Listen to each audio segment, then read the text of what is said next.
C'est quelque chose de difficile à vivre et de douloureux, au moins déstabilisant, d'être confronté au rejet de l'Évangile.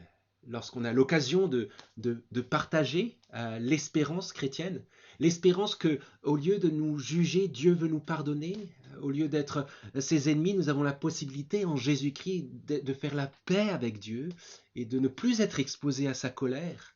C'est quelque chose de douloureux et de déstabilisant, de difficile à vivre, d'être opposé et d'être confronté au rejet de l'Évangile. Qu'il soit gentil et poli, non, non, non, merci, ça va, je n'en ai pas besoin. Qu'il soit violent, mais arrête avec tes histoires.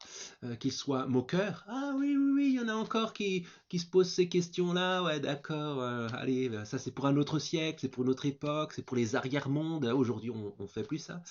Ou que ce soit juste l'indifférence, quelle que soit la forme du rejet, c'est douloureux. C'est d'autant plus difficile à vivre lorsqu'on a été fidèle au contenu de l'Évangile, lorsqu'on a mis les formes, la patience, la finesse, l'écoute, l'empathie nécessaire, lorsqu'on a aussi une magnifique relation avec les personnes avec qui nous partageons l'espérance chrétienne. C'est difficile à vivre. Mais une question peut surgir alors, et c'est une question utile. Est-ce que c'est grave lorsque quelqu'un dit non à l'appel qui vient de la croix?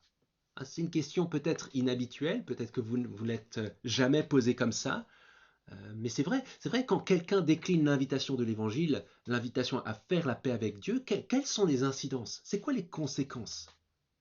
Qu'il va, qu'il va me faire passer pour un original démodé et inintéressant auprès des collègues? Peut-être.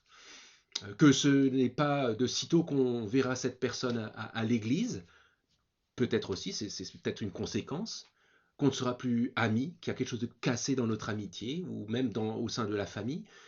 C'est aussi possible, et vous avez certainement vos propres expériences. Mais c'est pas la principale incidence, en fait, parce que notre texte, le texte du jour, nous aide à bien comprendre les vrais enjeux lorsque quelqu'un refuse, rejette l'évangile. Alors, on est en ce moment dans l'évangile selon Luc, au chapitre 10, et je vous invite vraiment à lire les 15 premiers versets qui montrent déjà les enjeux, où Jésus campe le décor.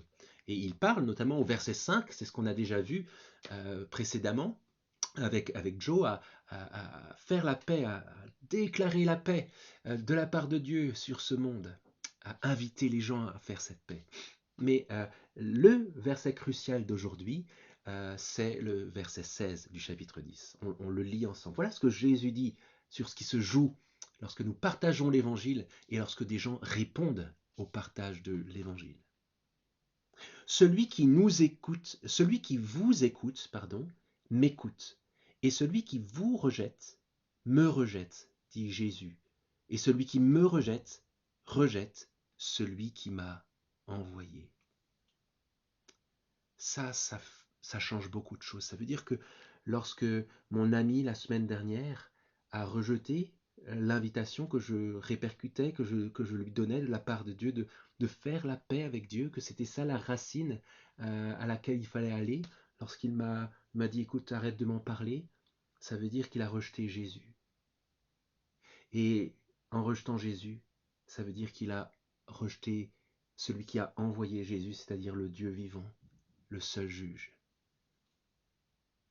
C'est pas courant de se dire les choses dans ces termes, hein. Moi je l'ai très rarement fait, mais ce verset m'aide à le faire. Ça change beaucoup de choses au niveau de la perspective de notre partage de la foi.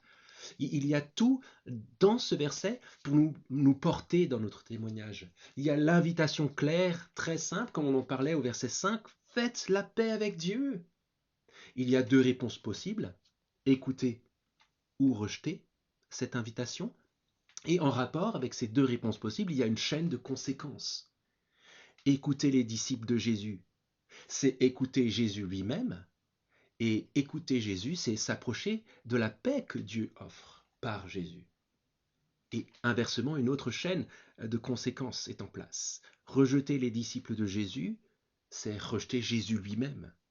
Et rejeter Jésus lui-même, c'est rejeter Dieu, celui qui a envoyé Jésus.